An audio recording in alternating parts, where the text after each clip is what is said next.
আসসালামু আলাইকুম বন্ধুরা, কি অবস্থা? কেমন আছেন সবাই? তো আজকে পাকাবো মাশরুম। এর জন্য অর্ধেকটা পেঁয়াজ এবং অর্ধেক রসুন, অর্ধেক টমেটো কাইটা নিলাম। কড়াইতে দিয়ে দিলাম, তেল দিয়া গরম হয়ে গেছে। তখন প্রথমে জিরা দিয়ে দিচ্ছি,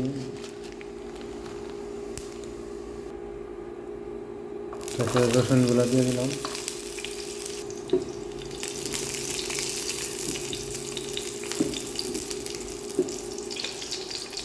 রসুনগুলো যখন লাল হয়ে গেছে তারপরে দিয়ে দিলাম পেঁয়াজ।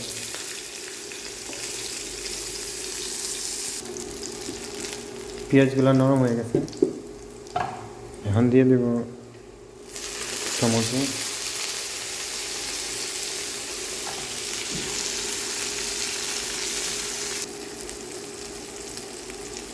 টমেটোগুলো নরম হয়ে যাওয়ার পরে দিয়ে দিচ্ছি পরিমাপ মতো হলুদের গুঁড়া এবং মিক্স মশলা। বাস এটাই। মশলাগুলো কিছুক্ষণ কষানোর পরে এখন দিয়ে দেবো মাশরুম।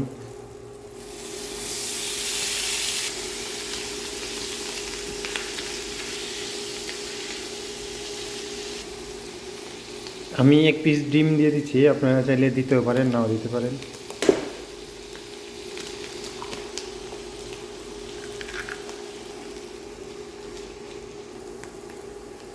তো বন্ধুরা, এই হয়ে গেছে আমার ভাত মাশরুম। তো বন্ধ হয়ে যাচ্ছিল। Thank you.